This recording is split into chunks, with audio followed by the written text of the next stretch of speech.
Good morning friends. So this video is meant only for educational purpose. Please follow local and international guidelines before prescribing or buying any OTC painkiller drugs since they are available everywhere. And the channel holds no responsibility for any drug related adverse reactions for the drug information provided in this video film. Now this session is Pain Clinic.2. We already have seen pain physiology in depth and about pain receptors and which enzymes takes part in causation of pain. Now today we will be talking of common analgesic drugs which put down pain, and also we will be talking of muscle relaxants in medical practice. Now this is going to be a lecture which will be followed by a session, Pain Clinic 3, which is most probably a CBL kind of a session on pain management. Now here I again welcome Dr. Susmita with us. She has agreed for the sessions on Pain Clinic. Thank you, doctor. It's a great thing, and we impart so many things, we get so many things once we have anesthetist with us when we talk about pain. So thank you again for being with us. Now this first part of the session is about non-steroidal anti-inflammatory drugs, or even other terms are also called as painkiller drugs or drugs for pain relief in layman terms. I pass it on to doctor for speaking more about these drugs. Thank you, Dr. Amaya. The first thing that we need to talk about are the non-steroidal drugs, which are the most frequently used as well as misused drugs. Misuse and abuse of these prescriptions are actually a threat to public health. It is not only the non-steroidal drugs but opioids as well, which result in a lot of misuse. The two things that are involved are doctor shopping and drug shopping, which means that multiple prescriptions are obtained from a single doctor or from multiple doctors for the same medications. And it has been found that 0.7% of all opioid purchasers actually they take part in this doctor shopping. And the drug that is highest involved in doctor shopping is actually oxycodone. Another very important criteria that needs to be known to the general population is that all these over-the-counter analgesics, they have side effects of their own, which may be either gastrointestinal side effects, or it could also lead to dangerous cardiovascular side effects as well. And it has been found that 40 to 80% of the general population, they do not know about these side effects. Apart from these considerations, it's well known now that a kind of vulture, the gyps vulture, it's becoming actually are getting affected because of the veterinary treatment of livestock with diclofenac, and this is practically leading to disappearance of the species of vulture in many parts of Asia. Okay. So that's something which is more of a public health concern and also going on to the environmental side. Now what you can see on this slide is algorithm which talks more about the mechanism of action of non-steroidal anti-inflammatory drugs. And as you can see from this slide here, we have a cyclooxygenase enzyme that is also called as COX, and it has two forms, Cox-1 and Cox-2. The Cox-1 enzyme is the one which is mostly what's called as housekeeping enzyme and helps in maintaining mucosal integrity, platelet function, renal functions and so on. There's a Cox-2 which is more of a pathological kind of a induction of this enzyme, which occurs if there is any kind of a trauma anywhere in the body, a kind of an inflammatory reaction, which sets in a reaction which produces prostaglandins, and that prostaglandin leads to what we call it as the three things. One is the pain. It's not gain, it's actually pain. It's on this slide, it's actually the gain. The next is fever, and also it's a part of inflammation.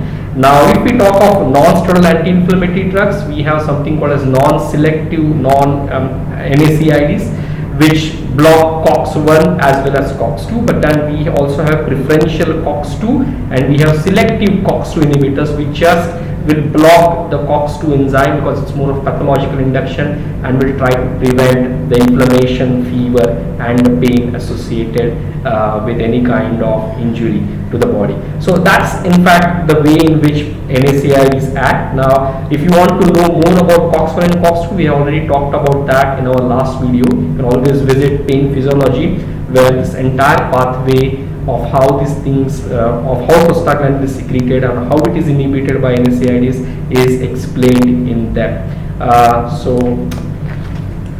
So as you already know that all these NSAIDs are actually Cox inhibitors. Now these Cox inhibitors may be either reversible or irreversible.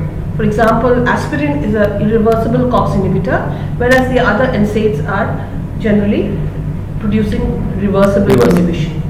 Now, apart from inhibition of the Cox system, some of the analgesics like ketoprofen can also reduce or can inhibit the lipooxygenase enzymes as a result of reducing the production of leukotrienes, which take also part in the inflammation in inflammatory process. Apart from that, neutrophil activation is also inhibited, and this also results in anti-inflammatory action by the analgesics.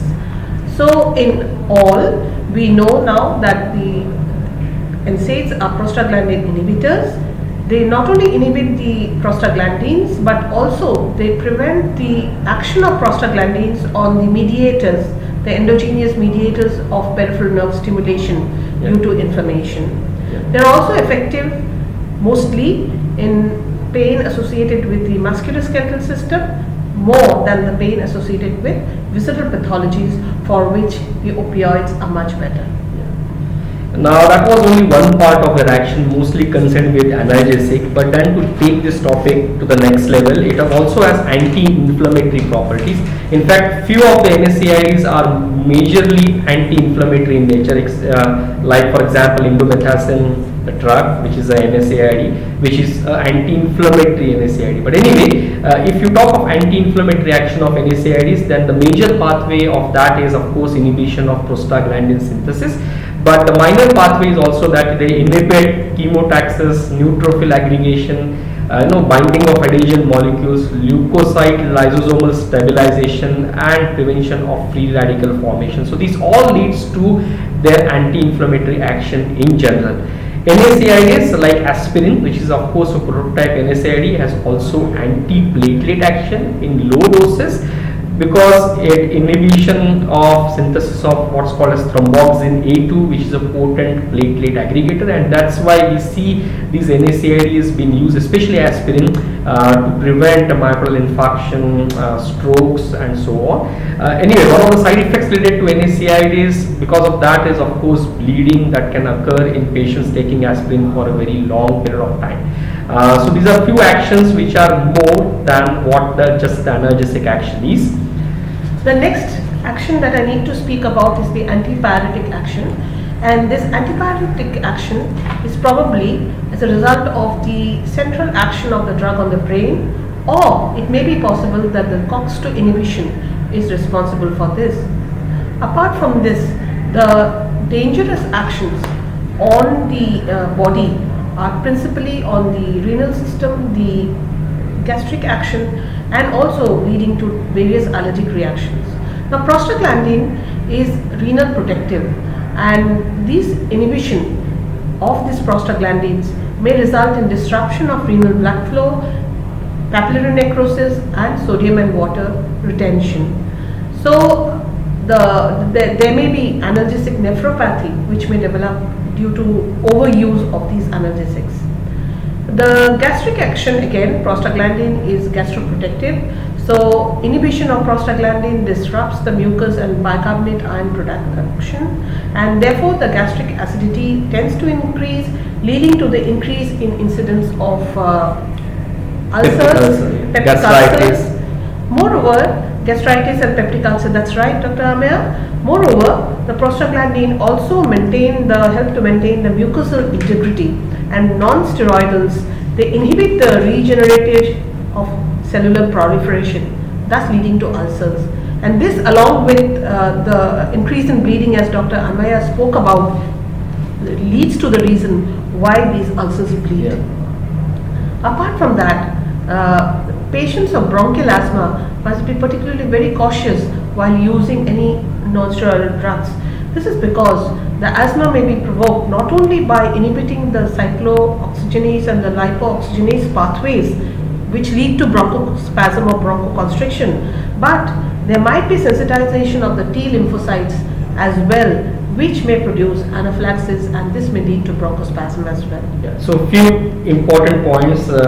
Again, anti-inflammatory, analgesic, antipyretic action, these are the major actions of NSAIDs. But to add to it, doctor just explained to us few side effects related to NSAID use. Especially be cautious when you use them in patients having renal problem, gastritis, peptic ulcers, and also with bronchial asthma and so on. So these are few reasons which probably you may need to remember as a rationale for not using NSAIDs in these cases when you study about non-steroidal anti-inflammatory drugs. Now we will move on to aspirin, which is also called as acetyl salicylic acid, which is a prototype NSAID drug. In fact, it has 1,000 or more number of uses been coming up. We may not be able to deal with all those uses because it starts with very basic and it ends up with cancer prevention even nowadays. But anyway, just talking basically about aspirin, it's a weekly analgesic drug. It's a weak analgesic drug. It of course inhibits the cyclooxygenase enzyme, leading to inhibition of prostaglandin. Pain threshold is also increased centrally, but it has just a minor pathway of how it relieves pain.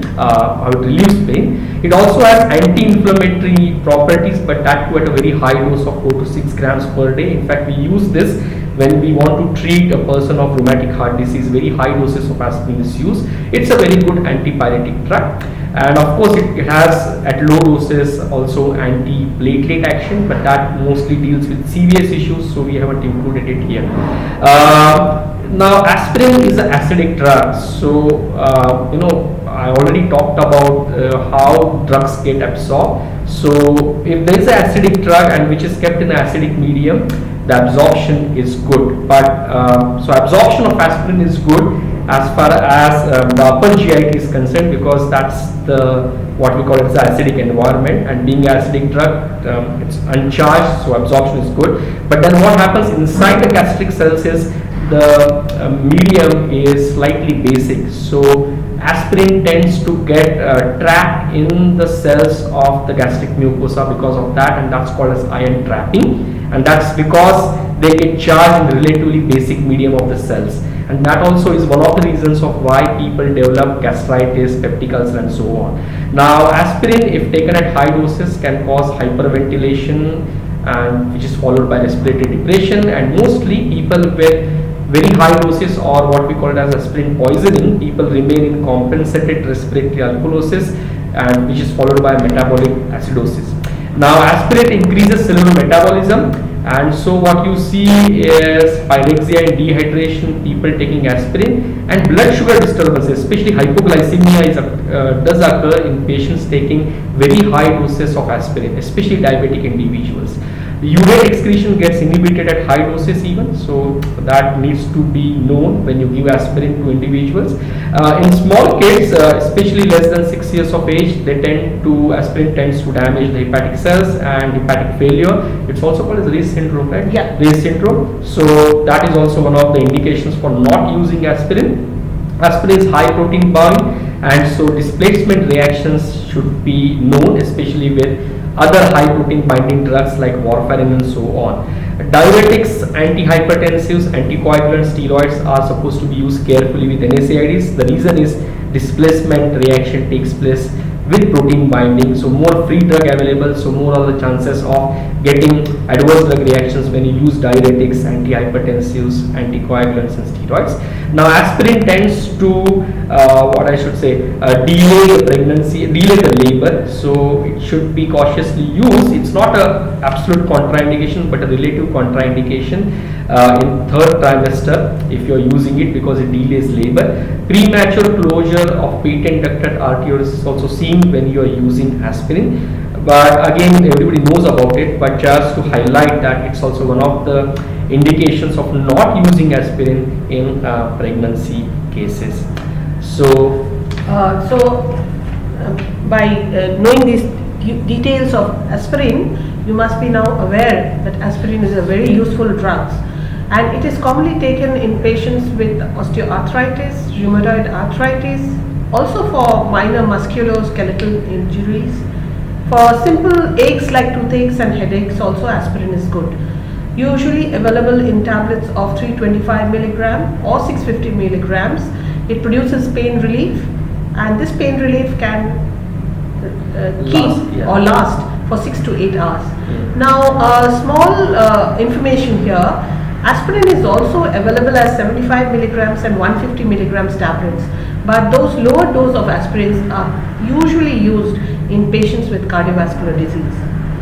There are few contraindications of aspirin therapy, and definitely, as Dr. Ameya explained, patients with diabetes must be very careful about taking large doses of aspirin, but it is particularly not to be taken in patients with renal failure, patients who have peptic ulcer or gastritis or a lot of acidity, patients with blood clotting disorders, particularly patients with hemophilia, patients who are in the hemorrhagic states at present, and patients with hypersensitivity reactions.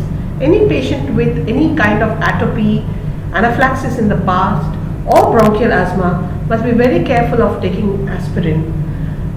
The topical dose forms and ingestible potassium salts are preferred in congestive heart failure, but again, the use or not to be used is to be obtained only after referring to a physician. Yeah. So there's few other additional information about aspirin. As doctors talked about, we need to be careful when we are using aspirin, especially it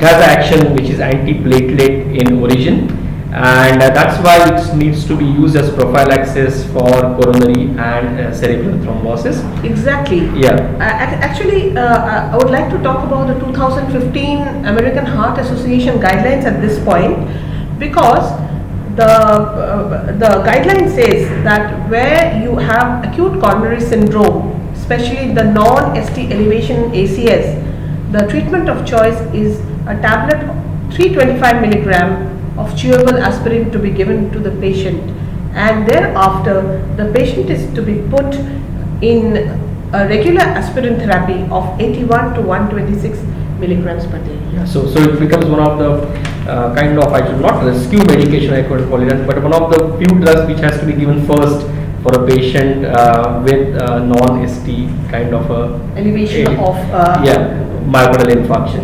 Yeah. So apart from that, IV preparations are available. Of course, they are less used because it pains and can also cause venous thrombosis. But anyway, I think the preparations available with glycine also sometimes nowadays, which is more of pain-free preparation. I mean, these are the recent updates, but anyway, that's the standard of way of looking at aspirin. Treatment of MI, we already talked of that, and preeclampsia is also one of the adjunct drugs.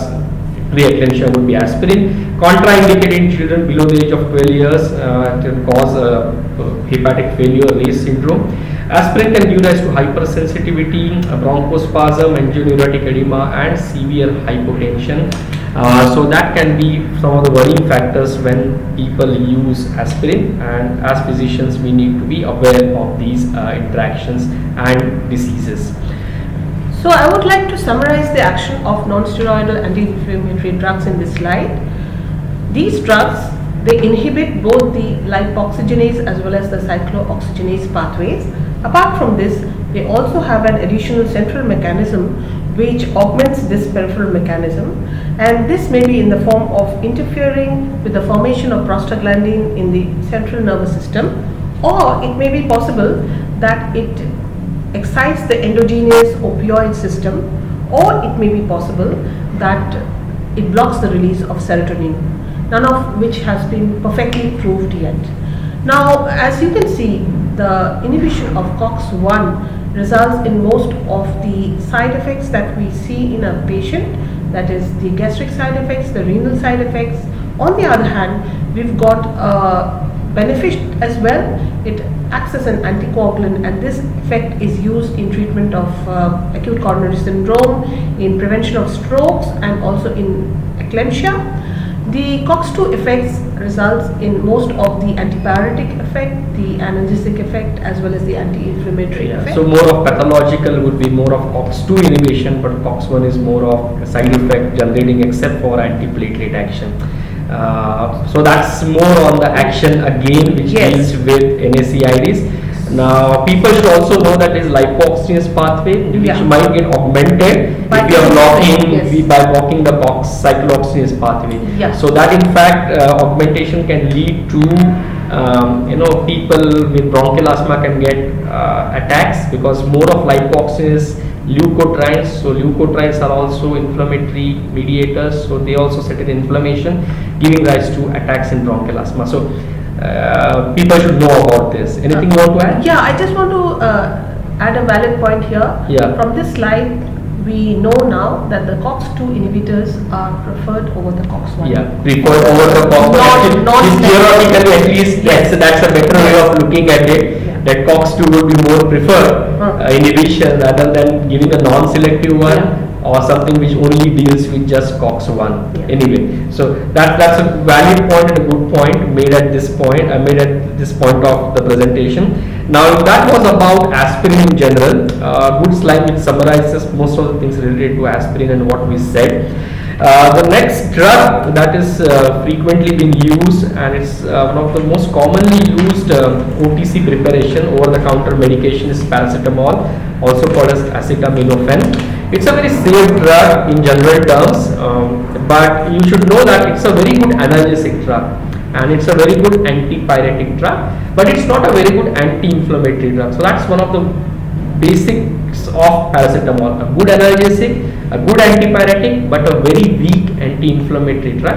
It raises pain threshold even centrally. So being a NSAID, it is supposed to be blocking Cox and prostaglandin synthesis it's going to get inhibited, but it also increases pain threshold by acting centrally. It's a gastroprotective agent. So that's one of the good points about paracetamol. So people who are having a lot of GIT problems, gastritis, peptic ulcer, paracetamol holds true because it's a gastroprotective agent and it's safe in pregnancy and lactation and in kids. In fact, one of the preferred agents in children below the age of 6 years and so on. Large doses of course can cause hepatic and renal failure. There is accumulation of intermediate toxic metabolites. Now paracetamol is metabolized by glutathione in the phase 2, and stores gets depleted if a lot of paracetamol is taken inside, and that's why we also give N-acetylcysteine for patients suffering from paracetamol toxicity. We have a lot of dosage forms of paracetamol available: tablets, injections, syrups, even drops for kids are available for paracetamol, and combination with other NSAIDs have additive effect. In fact, people with muscle pulls, muscle sprain, any kind of ligament injury, tendon injury, people tend to take paracetamol plus peripherally acting muscle relaxants like orphanetrin and so on. So there are a lot of combinations available in lot of dosage forms available, like the 350 paracetamol plus maybe 35 or 50 of orphanetrin. That's the baseline combination available for people with a lot of spasms, especially musculoskeletal spasms. Action usually will last for 5 to 6 hours, and it's one of the first line agents to treat most probably, I should say, mild to moderate pain which is of musculoskeletal in origin. A dosage can be from 500 milligrams to around 1000 milligrams 3 times a day in adults, and for children of course we require less amount depending upon the age and the weight. Right. So a few more words of acetaminophen or paracetamol. As it has been realized that it's a very good analgesic, it is used in the treatment of acute pains, and it has been found when used in the postoperative period, it can reduce the opioid requirement by as much as 40 to 50%. As you know that opioids are associated with a lot of side effects like respiratory depression, nausea, vomiting. So this is makes a very useful choice for reduction of pain. And another benefit of using paracetamol is now IV preparations are available, which are as 100 ml solutions which contain around 10 milligram per ml. But while we use acetaminophen because of its reduced side effects, we must remember that a dose in excess of 10 grams can cause fatal hepatic necrosis. And this, as has been explained earlier also, is due to its metabolite, which is NAPQ1. Yeah, it's a very toxic intermediate metabolite. And what it does, it depletes the antioxidant glutathione, and it also is directly damaging to the liver cells. So the earliest symptom of this kind of problem could be a general malaise or general not feeling well after paracetamol consumption, and followed by nausea, vomiting, and typical right upper quadrant pain because of the liver damage. As also told earlier, N-acetylcysteine therapy is to be used, but there are certain requirements. That is, only if the plasma acetaminophen levels are higher than a particular level at a particular point of time. So it's very useful. There's a nomogram which actually tells you whether an acetylcysteine therapy is to be used in paracetamol poisoning or not. So, for example, if the plasma levels are more than 200 milligram per liter at 4 hours, or even after 15 hours, it's only 30 milligram per dl, then you have to use N-acetylcysteine. Yeah. So it becomes kind of an antidote for paracetamol. Yeah, but you have to follow the nomogram. No, yeah. Otherwise, it is mainly a supportive therapy. Supportive therapy. And of course, patients will also require supportive poisoning therapy along with this all things. Yes. If he has to get out of that. But anyway, liver damage, liver failure is main concern with paracetamol at very high doses. Yeah, because it's very difficult to treat that liver damage. Because of the intermediate highly toxic metabolite. Yeah, it should be recognized much earlier from the early symptoms. From the early symptoms. Yeah.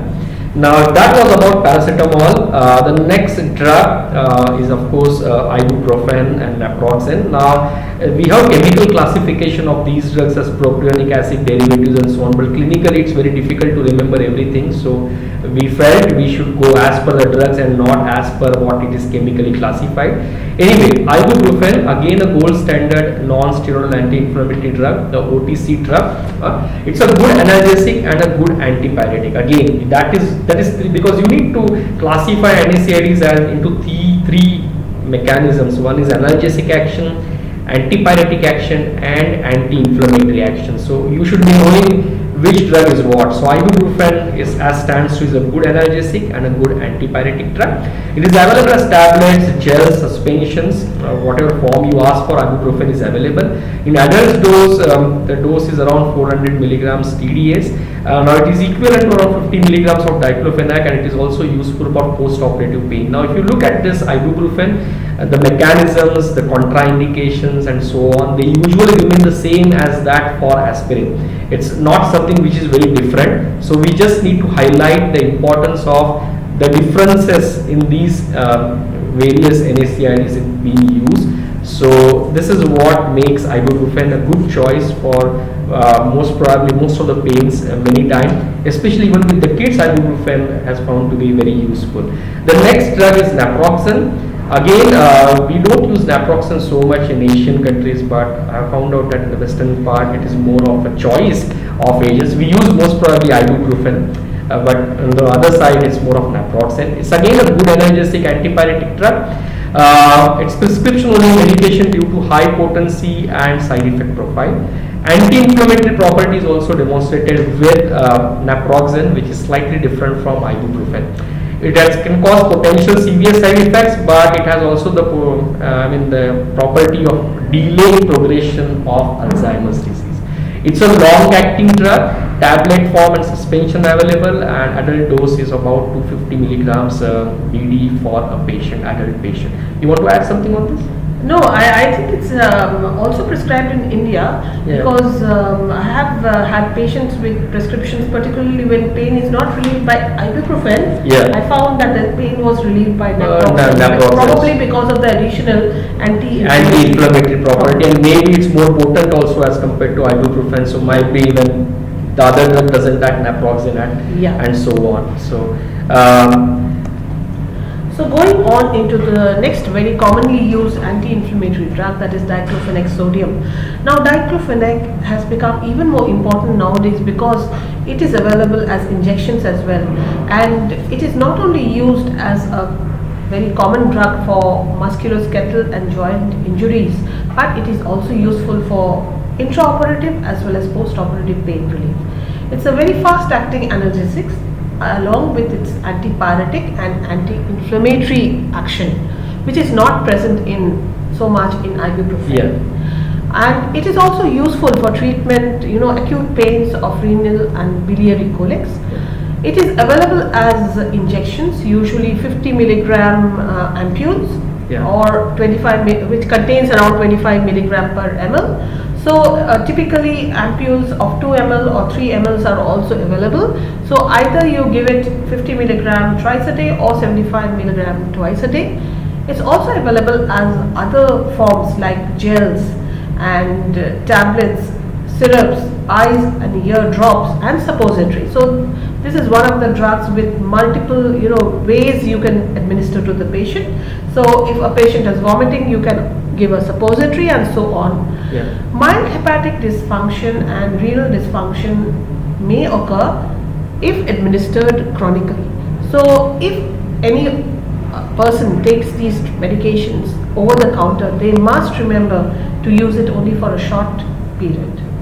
Aceclofenac, which is another variation of diclofenac, is a more potent and cartilage protective option, which is also available. Because they say nowadays that it gets accumulated more in the joints and so Yes. on. So more preferred maybe for people with joint pain and so Joint on. pains, yeah. But then diclofenac is the gold standard. Yes. But aceclofenac, as mentioned, is more potent, cartilage protective, so maybe more for people with arthritis and so on. Yeah.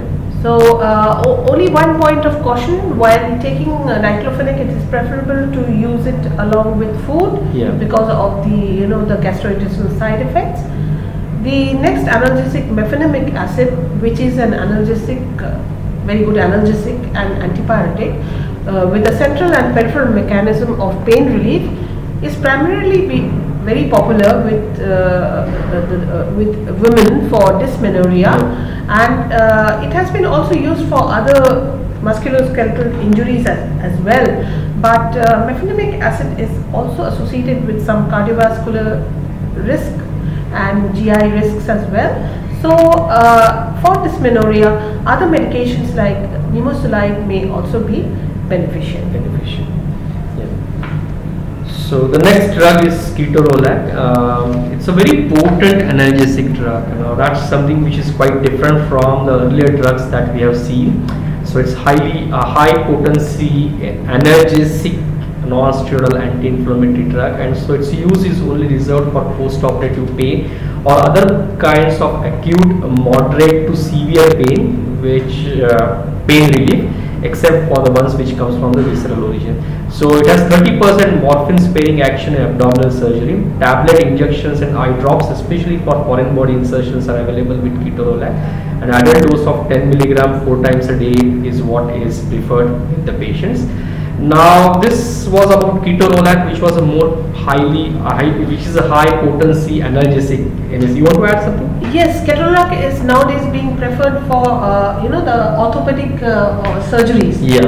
It is used in intraoperative as well as post-operative pain. Maybe because it's a high potency analgesic. Yeah, and again it because of its morphine sparing activity, it reduces the amount of opioid dependence which patients of pain might require. Yeah. Moving on to Cox-2 inhibitors. Now we talked about, I hope you remember, we talked about the algorithm where how prostaglandins are secreted by the Cox enzyme, and there are two forms of isoenzymes of Cox, Cox-1 and Cox-2. Now Cox-2 was supposed to be more of pathological and which causes more of pain, inflammation to the individual. So why not just block the Cox-2 because it's more of pathologies. So we have drugs like celecoxib, rofecoxib, etocoxib and so on. In fact, there are many in this list, but I just mentioned 3 of this.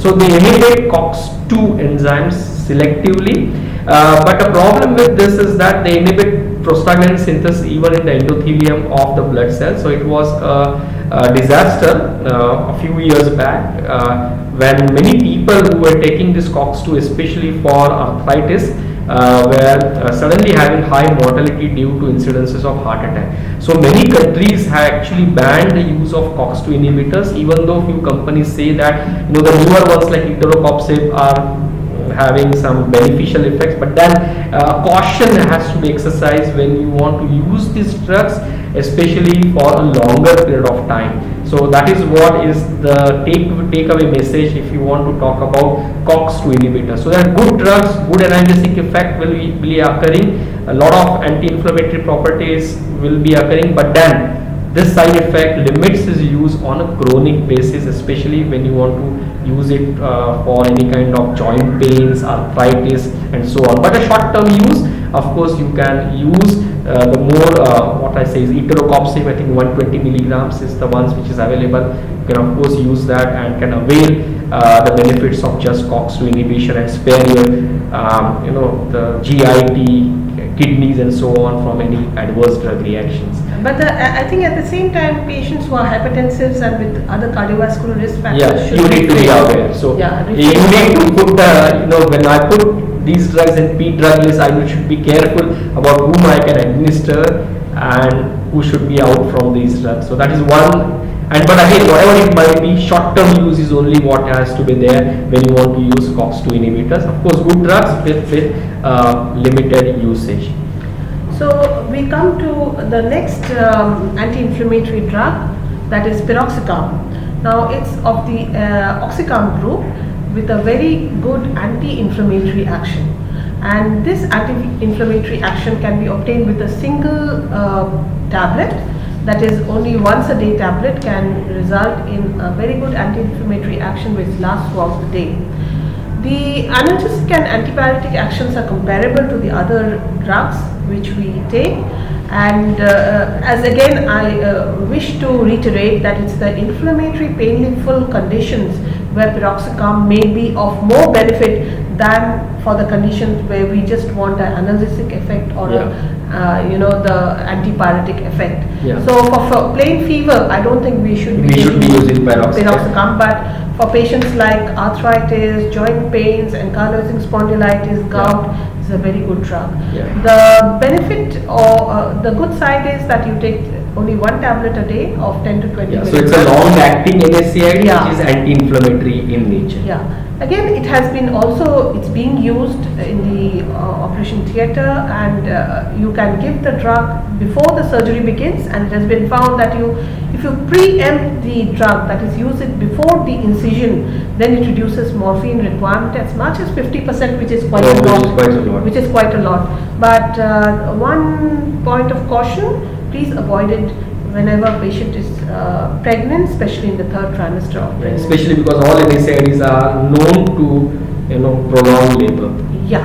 Then I would like to talk about a second Cox-2 inhibitor. But this is preferential now. Yes. So there is a difference between the very selective Cox-2 and this is more of preferential. Yes, these are the preferred Cox-2 inhibitors as compared to the Cox-2 inhibitors which Dr. Amaya spoke about earlier.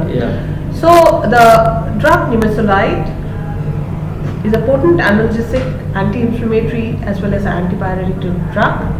Though there are reports of side effects to the liver, but this is only as pertain to the children, and because of this pediatric side effects, banned drug in many countries.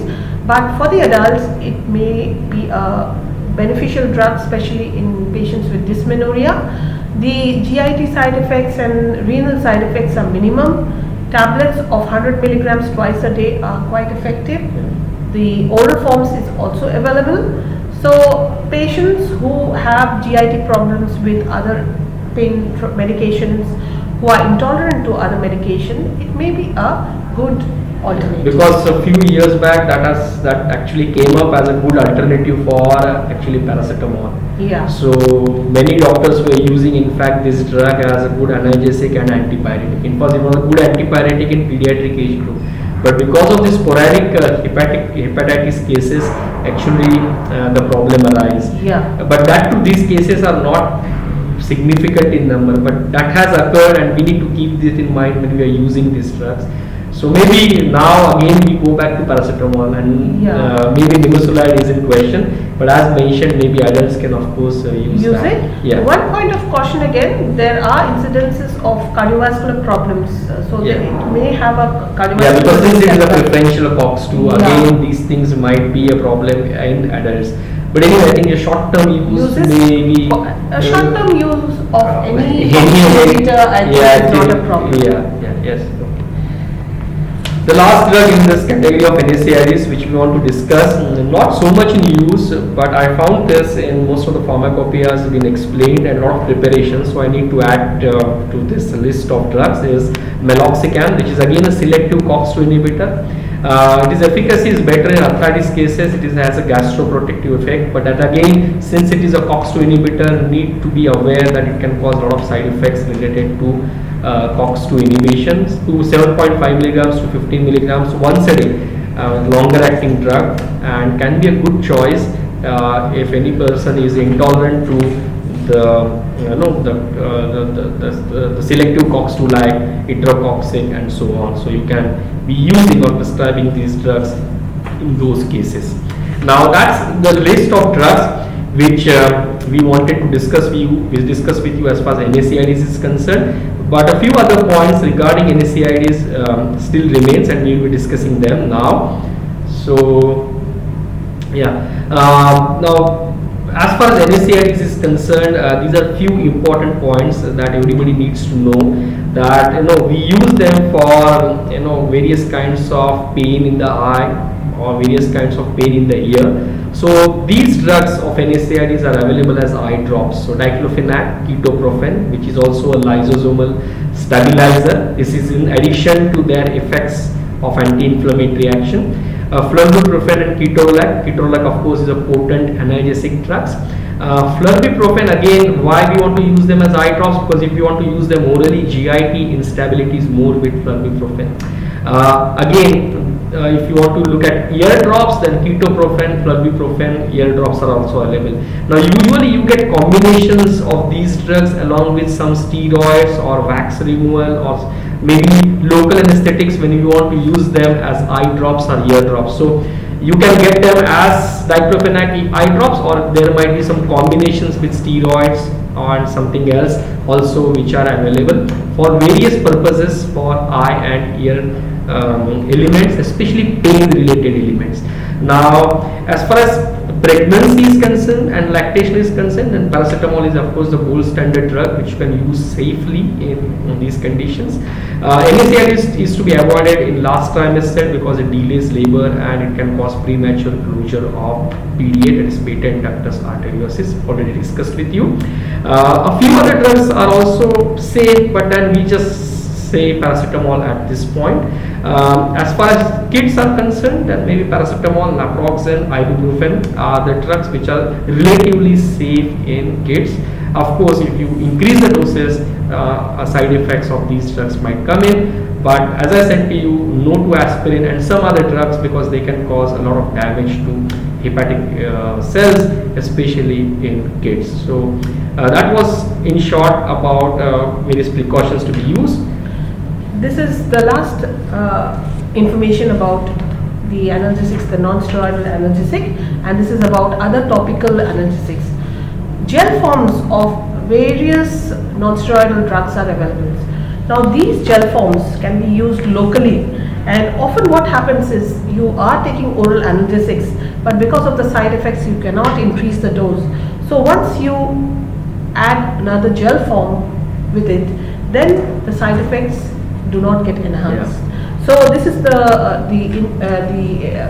use of using the gel forms for local application. For example, if you have a musculoskeletal injury, you've got a joint pain, you can apply the gel on that area. And these gels, they have penetration enhancers like lecithin and organogels, which helps in the penetration of the drugs locally. So a lot of the drugs are available.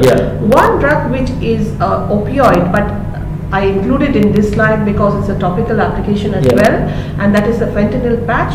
And this fentanyl patch is often used in cancer. Yeah. it is being used as a patch, and there's these transdermal patches, the drug gets absorbed through the skin.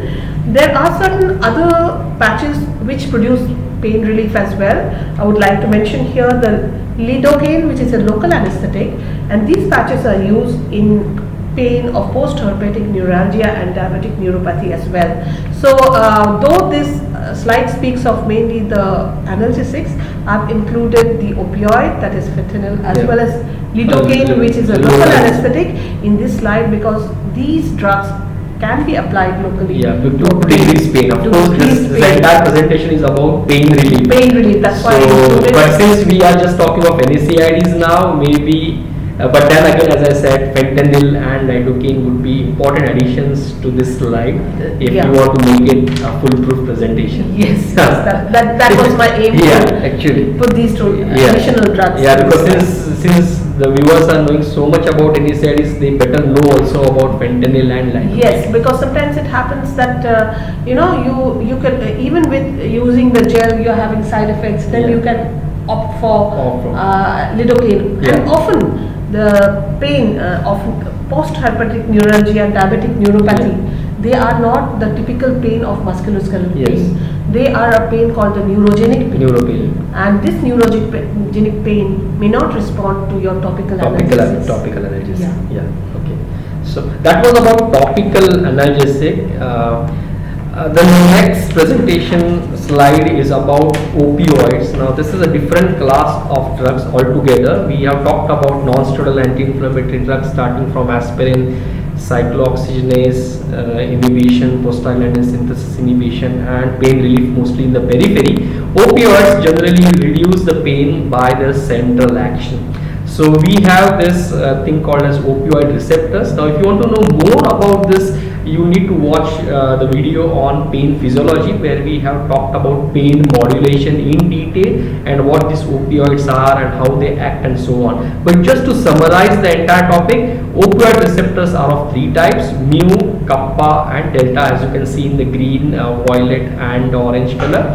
The mu receptors are present in the brain, spinal cord and the GIT, and morphine, which is an exogenous drug, and endorphins, which come from inside, are secreted, are the ones which especially try to modulate the mu receptors. As far as kappa receptors are concerned, and spinal cord and the brain are the two areas where they are present, and there are endogenous substances like dynorphins which have the capacity to stimulate them. As far as delta receptors are concerned, they are again present on brain, spinal cord and GIT, and enkephalins, which are again endogenous in origin and which have the property to modulate these receptors. Now remember, all these receptors of opioid are G protein coupled receptors. Again, if you are new to this channel, you need to watch the lecture on how drugs act, where I have extensively given a review on how G protein coupled receptors work and so on. So need not explain it altogether now. Anyway, these are G protein coupled receptors, opioid receptors, which are located prejunctionally. Activation leads to opening of potassium channels, which also leads to closing of calcium channels, which eventually lead to decreased amount of cyclic AMP in neurons, especially prejunctional, which causes hyperpolarization of the neurons, and this hyperpolarization gives rise to inhibition of neurotransmitter release, and that's one of the ways by which pain is modulated at the cellular level. Of course, we have a pathway by which pain is modulated, which has been explained in depth in the pain physiology lecture, which is uploaded earlier to this session. So most of the medications that we used for pain are mu receptor agonists, and the typical drug with which we compare all pain medication is morphine. There are a few drugs which also act on the kappa receptors like buprenorphine, but most of the drugs like morphine, fentanyl, sufentanil, they are the drugs that affect the mu receptors. Now mu receptor activation results not only in pain relief, as already has been shown in this previous slide and this slide, that it produces supraspinal analgesia. That is, most of its effect is above the level of the spinal cord as well as in the spinal cord, but above the level as well. Along with the analgesia, it has certain other side effects like respiratory depression, may produce euphoria and physical dependence because of that, and there is meiosis and also hyperactivity of the bowel, which may produce nausea and vomiting. Yeah, I think this is what is all about it, right? Yeah. Opioid analgesic morphine, which is again a prototype drug as far as opioids are concerned. Morphine acts on all the three receptors of opioid. In the spinal cord, it inhibits the release and action of glutamate. Glutamate is supposed to be what I call it as excitatory neurotransmitter. So blocking its release and action gives rise to lesser amount of pain. At the supraspinal level, of course, we have spinal and supraspinal level where things go on when person gets pain. So at supraspinal level, pain perception is altered. Now that is slightly different from the non-steroidal anti-inflammatory drugs. So here the perception to the pain is altered, and inhibitory descending pain pathways are activated, which modulate pain. So as we already observed that we have some certain endogenous opioids as well. Probably these inhibitory descending pathways might be resulting in secretion of the endogenous opioids. Yeah, there is a kind of feel-good factor, especially we want sometimes pain to be there, and that's why we have these descending pathways about, or especially long distance runners and so on. You get pain, but still you run. At the end, there is a lot of mood elevation with exercise. So the reason might be release of these endogenous morphine-like substances. So there is an inhibitory activation of this, what is called as descending pathways, which modulate pain. You want to add something? No, yeah, that's all. Yeah. So pain related to anxiety and emotional domain is also altered. Euphoria, excessive sleep, respiratory depression are observed. In fact, you also observe constipation, is it? Along with opioid analgesic, I think it's not mentioned, but anyway, as you can see, receptors are also there in the GIT. So any activation will lead to constipation. Constipation, of course, it is there. Meiosis in the eyes, of course, it is observed. Nausea and vomiting are important when you administer morphine. Urinary retention, biliary spasm, fall in blood pressure, and bradycardia are important effects seen clinically. In fact, you need to see. In fact, morphine poisoning is seen through, if you just want to light up the pupil, you will see meiosis. So that's how it's one of the indications that people have been taking morphine and so on. Fall in blood pressure and bradycardia are also prominent with morphine poisoning. Of course, there is a lot of histamine release which causes hypotension, and sometimes it can cause bronchospasm in individuals. So the drug morphine, it is available as tablets, as intravenous, as well as intramuscular injection forms. Of course, it can be also given subcutaneously. The drug morphine, it has a delayed effect because it's more hydrophilic. So the absorption into the central nervous system is delayed. However, the effect lasts for a longer time as compared to the more recent addition to the list of the analgesics, that is the opioid analgesic. So long lasting effect of 6 hours. That's why morphine is preferred in cancer pain relief. Tablets of morphine, they are given in doses of around 30 milligram tablets. As you can see, the injections are given as 5 to 10 milligrams slow intravenous or intramuscular injections with 2 to 5 milligram increments, but the oral dose is slightly higher. This is because when you give the opioids orally, it enters into the enterohepatic circulation, and thus you require so less amount of drug enters the systemic circulation. So you require more amount of drug as compared to the injections. It is contraindicated, as Dr. Ameya mentioned, that it may produce histamine release and bronchospasm as well. It is contraindicated in bronchial asthma, in patients with raised intracranial tension, because it has the liability of respiratory depression, as well as because it produces meiosis. Sometimes the pupil is a very good window through which you can analyze the central nervous system, so this may interfere in your neurological examination as well, and it has other additional properties as well. And it crosses the placental barrier and should not be given, especially if the fetus is to be delivered within a short while, because it may produce respiratory depression in the recently born neonates. It's a very good drug for trauma, for burns, amputations, and any other kind of acute pain. It is also a drug of choice in myocardial infarction, especially if the pain is not relieved by giving nitroglycerin, which is the initial management of acute coronary syndromes. Morphine is also used in pulmonary edema because it produces the fluid, yes, a systemic vasodilatation, as a result of which reduces the preload on the heart. And if the patient has a respiratory depression, raised intracranial tension, or bradycardia or hypotension, it is better to avoid morphine and use other more recent analgesics which has more beneficial properties. With less side effects. With less side effects, that's right. So morphine is used for cancer pain, as I mentioned. Another word about cancer pain is that there are many other drugs apart from morphine, the opioids, which can be used, like codeine, oxycodone, even fentanyl. I mentioned we have patches of fentanyl used for pain in cancer. Okay. Morphine it's a very wrong notion that opioids cannot be used in children. It has been studied and found that even neonates feel pain, though they cannot express pain like adults.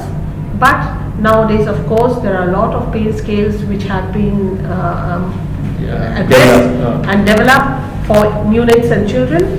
So it's quite safe to administer morphine in kids as well. And so any acute pains like pain not relieved with other medications, morphine is a good medication for children as well. The dose is 0.1 milligram per kg. So as in adults, we can give a strict loading dose of 5 milligram. In children, you have to be more cautious and use the drug according to the body weight. And these are two evidences which we have taken and given to you, which can give use of morphine in kids, especially neonates. It is. So it has been used in all age groups, including the neonate as well. Okay. So then, going on to the another morphine analog, that is fentanyl. Now fentanyl is a very potent drug, and fentanyl is actually very, very much more potent than morphine. Though it is a synthetic phenylpiperidine analog, it acts in the same manner as morphine, and it is lipophilic, and that is the result of it's getting absorbed very quickly to the brain. Because the morphine was more hydrophilic. Right, so rapid action, but the duration of action is much shorter, and it does not release histamine. That is the result. Minimal cardiovascular side effects are there, but the main side effects are respiratory depression. And another side effect which may occur is chest wall rigidity. Of course, we must remember that whether it's morphine or fentanyl overdosage, we do have the drugs to remove these side effects, and we have naloxone, which is gold standard. Gold standard. As mentioned earlier, the transdermal patches, which may be changed every 3 days in patients with chronic pain, and also oral lozenges. So the children or kids may be given just sort of a lollipop. It's a lollipop, so it may be most friendly to the kids. And fentanyl is very useful in severe and persistent pain. It's also used in acute situations like morphine in all types of acute pain, whether it's of trauma, whether it's fractures, burns, etc. On we talk about tramadol nowadays. Now tramadol is also a very good analgesic, and though it's not so potent as morphine and fentanyl, it's considered a weaker kind of immune receptor agonist like codeine, and therefore when the pain is moderate, then we prescribe tramadol. When the pain is severe, we prescribe fentanyl. It has also other effects on the serotonergic and noradrenaline system, and the reuptake of both serotonin and noradrenaline is blocked by tramadol. So these are additional actions. These are additional actions, and these additional action means there are certain things we must be very careful of, because these tramadol may interact with drugs which are either the serotonergic, which act on the serotonergic system, which are used in especially depression, antidepressants, MAO inhibitors, SSRIs, Yeah. SNRIs. So Yeah, these are because the if the reuptake is inhibited, maybe Yeah. the drug accumulates and will cause, the substance accumulates and will cause a lot of interactions. interactions, a lot of drug interaction Yeah. with Tramadol. these drugs. Yeah. Now, it is used as I've told you for mild to moderate pain, and one good effect is that the respiratory depression is minimal. Yeah. So with this drug, another important effect we must remember that the metabolite of tramadol is the active form. It is 5 times more potent than tramadol itself. Now, sometimes what happens that at least in the population, 20% of the people, particularly Caucasians and some Asian populations, may have CYP2D6 polymorphism. So cytochrome variation. It's a cytochrome P450 variation. And what happens is they do not metabolize tramadol. So this active metabolite is not present to produce analgesia. So the analgesic fails in That result in analgesic failure. Yeah. Another important thing I must bring here is it is partially reversed by drugs like naloxone, but it is also partially reversed by drugs like ondansetron. Now, ondansetron is a drug which we commonly use as an anti-emetic. Yeah. So, if you use tramadol as well as ondansetron, now ondansetron may be used for the nausea produced by tramadol. Yeah. Now, that may result in reduction of the effect of tramadol. So because these two drugs go hand in hand. Yeah, it reverses, partially reverses the effect of tramadol. Yeah. So I think it's better to advocate another antiemetic when using tramadol. Because ondansetron Yeah. is one of the good agents for treatment of vomiting. Yes. So we should be careful. Now that was a very good point made at this point about interaction of tramadol and ondansetron, because that goes hand in hand most of the cases, clinical cases. Yes. So the next drug is going to be pentazocine. So it's a mixed antagonist at mu receptor and also has a agonist activity at the kappa receptors. Of course, kappa are the receptors which are present at the spinal level, whereas mu are present at spinal and supraspinal level. Pentazocine causes less respiratory depression, constipation, sedation, has less abuse liability and vomiting as compared to morphine. Tachycardia can occur due to sympathetic stimulation. Now that is one of the reasons that you don't want to use pentazocine in a myocardial infarction. We don't use this because it can cause tachycardia, which can worsen the case. Fortwin tablets and injections, which amount to around 25 to 100 milligrams oral 6 hourly, or 25 to 50 milligrams IM injectable preparations of this drug are available. Analgesia lasts for around 6 hours and it's mostly used for chronic pain, post-operative pain. You want to use pentazocine.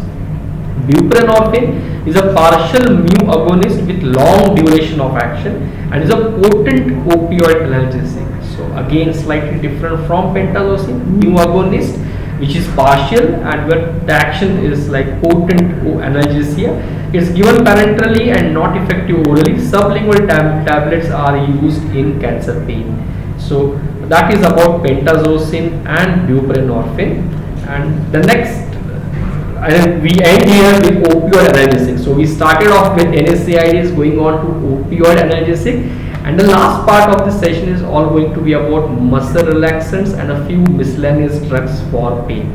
So we are now talking about drugs which act on the muscles, and these drugs produce muscle relaxation or relieve the muscle spasms, and so they are also known as the spasmolytics, and these act either through a central action or they act by a peripheral action as well.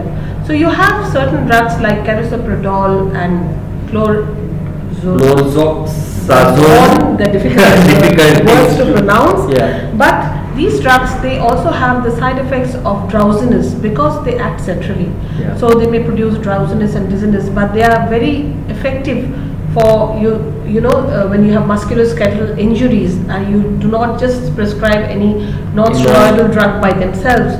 So you usually use a combination of non-steroidal drug along with one of these muscle so we have relaxants. carisoprodol, chlorzoxazone, orphanadrine, tizanidine and metazolone. I would also like to add a few other drugs like diazepam. Yeah, and it's also a muscle relaxant. They are muscle relaxant, but they act on the GABA receptors. Yeah. So basically, they are centrally. In fact, it is one of the minor actions that they also cause relaxation of the muscles. Yeah. Yeah. So those drugs also produce dizziness and drowsiness, because they are acting centrally. On the other hand, we have drugs like tizanidine. Yeah. Also drugs like clonidine. Yeah. Now these two drugs, they act through alpha-2 receptor adrenergic agonist effect. Yeah. Now these two drugs, therefore, they produce hypotension. Yeah. Through the central effect, they may sedation. They will produce sedation as well, but they are dangerous in patients who are hypertensive, and they may produce rebound hypertension. Abruptly. To suddenly stop this And medication. especially we tend to stop these drugs abruptly because these drugs go hand in hand with NSAID. So moment pain comes down, we just stop it. Yeah. So as I said before, they have these drugs may either act centrally or they may act on the alpha-2 receptor system. There's also another drug called dantrolene, which acts peripherally by reducing calcium release. And dantrolene is particularly very useful in malignant hyperthermia. But these drugs are also used, in treating spasticity of neurological disorders, palsies, cerebral palsies, and also the spasticity which is seen after stroke. So these muscle relaxants are very useful in musculoskeletal injuries. In addition to the analgesics, they are used in spastic situations like stroke and other neurological illnesses as well. Yeah, especially what we see nowadays is combinations of NSAIDs with orphanetrin or chlorzoxazole. These are the most commonly used. Of course, you can have combinations of NSAIDs with tizanidine and so on. But with tizanidine again, we need to be careful when we want to prescribe it in a hypertensive individual. So we must remember that they are very good in pain and muscle spasm. Especially when there is spasm related injury or musculoskeletal spasm. Especially sports injuries. Yes, these are very good. These are very good drugs. So these drugs are in fact part and parcel of the opioid and the NSAID part, because anyway they won't cause direct pain relief, but addition to those drugs will be advantageous. So these drugs become a part and parcel of the pain management system. Word of caution here that often we talk of muscle relaxants, we also mean certain drugs that are used in anesthesia. So those drugs should not be confused with the muscle relaxants that are used for pain relief. Yes. So these are muscle relaxants used for pain relief or spasmolytics. Yes. Then we have a few other drugs. I think a few have been mentioned, like clonidine. So these are non-NSAID analgesic. They have a role to play in certain conditions. So the drug listed are clonidine. Then we have ketamine, which is anesthetic drug. Then we have gabapentin and pregabalin, which are anticonvulsant drugs. So they cause opioid sparing effect, they reduce hyperalgesia, and are immune modulators are also to a lesser extent. So talking about these drugs, clonidine, as already mentioned, is an alpha-2 receptor agonist drug, and it has a pain inhibitory effect through the action on descending noradrenergic system. This drug is not only available orally, it can be given intravenously, it can be also used epidurally. So when we talk of adjuvant drugs for pain relief, we talk of clonidine, and these adjuvants can not only be given orally, it can be also given by other routes. So intrathecal means we can also use it with spinal anesthesia, and what has been found that they again decrease the requirement of other pain drugs, that is like morphine. Now this drug clonidine, it is also used for chronic pain. So in chronic pain situations, when the pain is not being relieved by the conventional medications, and we think that this pain has become more sensitive to pain, what we call it as the patient is very sensitive, so he's in a situation where a normal stimulus also produces pain. Drugs like clonidine are very effective. They are available orally and as well as patches, and they're particularly effective in pain of diabetes mellitus, where there is neuropathy, in pain of reflex dystrophy or sympathetic dystrophy. There are certain conditions where there is pain because of the sympathetic involvement. Yeah. And particularly patients who are therapy resistant are the patients who must be prescribed these medications. Yeah. Ketamine, on the other hand, they act through the NMDA receptors as well as other receptors, that's opioid, cholinergic, etc. It's used as an anesthetic as well, and it is used in chronic pain situations, particularly who are therapy resistant. And it has been found that in severe neuropathic pain, ketamine may be added as a last resort. Ketamine has a lot of side effects, particularly hallucinogenic effect, and it also produces dissociative anesthesia, and it is also a much misused drug. Misused drug. Yes. It's a drug for the parties nowadays. Party drug is unfortunate. Unfortunate. Yes. Talking of gabapentin and pregabalin, again these are drugs, when a person is feeling pain because of minimal stimulus or no stimulus at all, these are the drugs to be used. Especially neuropathic pain, these drugs hold the trigeminal neuralgias, multiple sclerosis and so on. You tend to be using more of gabapentin, pregabalin and so on. I don't know whether this is commonly being prescribed for herpetic neuralgia also. They are. So these drugs may be one of the good choices, especially in neuropathic pain. Only the clinician needs to be very clear that this pain is of neuropathic origin when you want to use this kind of a drug. Okay. So that was in total about drugs being used, common analgesic for pain. We started off with NSAIDs, opioids, then muscle relaxants, ending the topic with some miscellaneous agents as you can see on the slides. I hope you will like this session. It's a thorough description about almost all drugs that are being used clinically, especially in pain management. So do keep watching and do prescribe. Thank you once again, Dr. Susmita, who is with us to discuss more about these painkiller drugs, especially NSAIDs and opioids. Thank you so much. See you and bye.